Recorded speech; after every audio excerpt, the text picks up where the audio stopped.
ava polulao ne va kuki thawangaya kokokaluo ne puipana luo hithu mai juki ne vi avaludu zngao lu lai ne hmahi ba khalizu ava polulao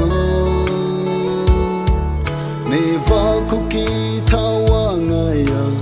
kokokaluo ne puipana luo hithu mai juki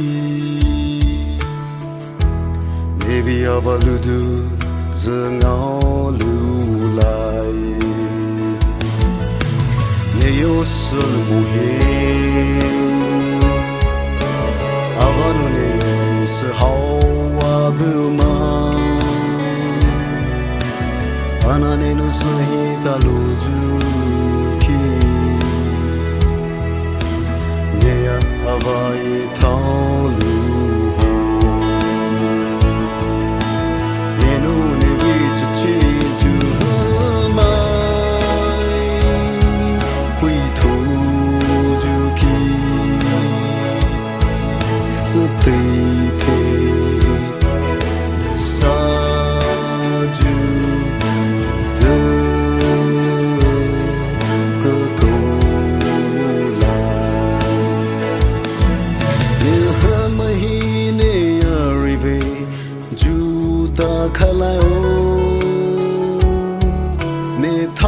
thao ma suvyama ne ta la ta sho ne sushi views lai ne so da lo ne vite mai jesu hai va views lai